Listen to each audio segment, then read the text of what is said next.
오늘 우리가 읽은 성경 본문 말씀을 한마디로 조리면 이렇게 말할 수 있습니다. 성도는 의롭고 전능하신 하나님을 의지함으로 마음을 지키는 자이다. 성도는 의롭고 전능하신 하나님을 의지함으로 마음을 지키는 자이다 말해주고 있습니다. 엘리후는 하나님이 어떤 분이신지를 두 가지로 욥에게 말해주고 욥이 무엇을 잘못했는지를 핵심을 찍어주고 있습니다. 엘리후가 말하고 있는 하나님은 어떤 분입니까? 오늘 성경은 16절부터 20절까지 하나님은 모든 사람 앞에 공평하게 심판하시는 분이시다 말해주고 있습니다. 하나님은 정의를 미워하는 분이 아닙니다. 하나님은 의롭고 전능하시기에 누구에겐가 정죄받지 않으실 분이십니다. 하나님은 왕이나 지도자나 고관이나 부자나 가난한 사람 모두에게 공평하십니다. 사람은 하나님 앞에서 죽고 사라지고 스스로 자멸하는 존재이지만 하나님은 그런 분이 아니라는 것이죠. 우리가 생각해 보면 하나님은 누구에게 편들어주는 분이 아니십니다. 그분은 절대자이십니다. 우리가 포스트 모더니즘 사회를 살면서 상대적으로 생각합니다. 진리도 상대적이고 생명도 상대적이고 모든 것은 다 각자 내가 생각하는 것이 모두 진리가 될 수 있다라고 생각하는 시대입니다. 이런 시대라고 해서 하나님이 변하십니까? 그렇지 않다는 말입니다. 하나님은 모든 사람들을 공평하게 보십니다. 그분은 지으신 분이실 뿐만 아니라 그 모든 이들을 아시는 분이기 때문이다. 지금 엘리후는 그렇게 말합니다. 하나님은 어떤 분이십니까? 하나님은 하나님의 명령을 무시하는 자들을 심판하는 분이십니다. 하나님은 사람의 길을 주목하고 감찰하시는 분입니다. 하나님은 악행자를 도저히 숨지 못하게 하는 분이십니다. 하나님의 심판은 시간 문제이고 그 앞에서는 그들이 다시 세워지며 그 행위대로 심판하는 분이시라고 엘리후는 말합니다. 행악자의 죄는 하나님의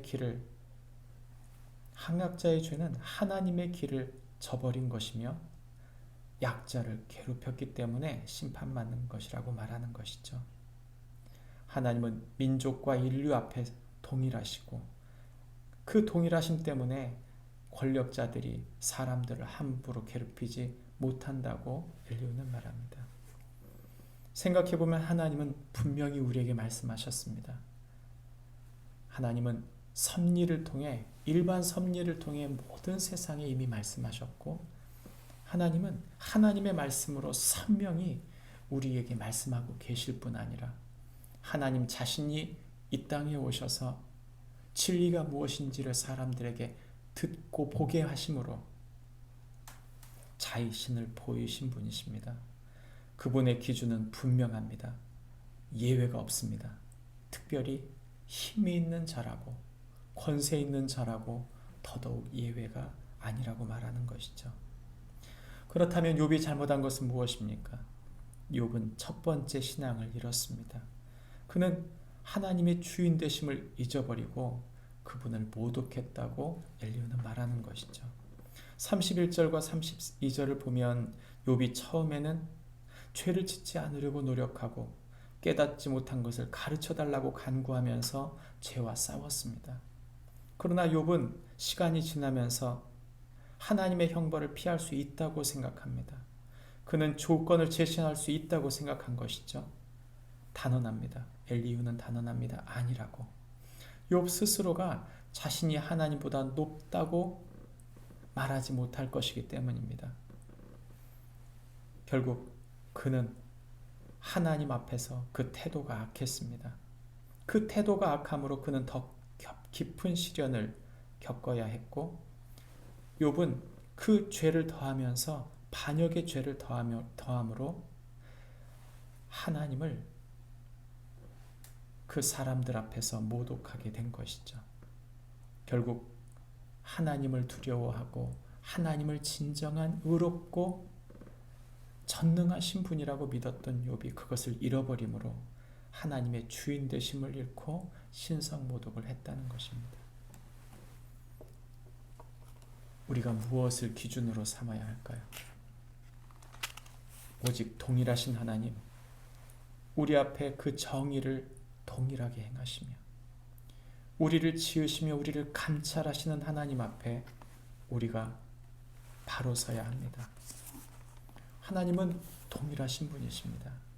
예수님께서 이 땅에 오셨을 때 예수님은 신실하고 동일하셨습니다. 히브리서 기자는 그 예수님을 이렇게 말하면서 우리가 어떻게 살아야 될지 말해줍니다. 히브리서 13장 8절과 9절입니다. 예수 그리스도는 어제나 오늘이나 영원토록 동일하시니라. 여러 가지 다른 교훈에 끌리지 말라. 마음은 은혜로서 굳게 함이 아름답다. 우리의 마음은 오직 그분의 은혜 안에 있을 때, 그분의 사랑을 받고 있고 그분이 우리를 지으신 분이실 뿐 아니라 우리를 감찰하시고 이 땅을 심판하시고 동일하게 대하시는 분이신 것을 우리가 마음 중심에 붙든다면 우리가 예수 그리스도의 그분의 은혜 가운데 다른 것에 끌리지 말아야 한다고 말하는 것이죠. 저와 여러분이 오늘 그분의 은혜 속에서 마음을 지키는 축복이 있기를 바랍니다. 기도하겠습니다. 하나님 아버지, 세상의 여러 세파로 높고 낮음의 여러 가지 상황 속에서 우린 마음을 잃어버립니다.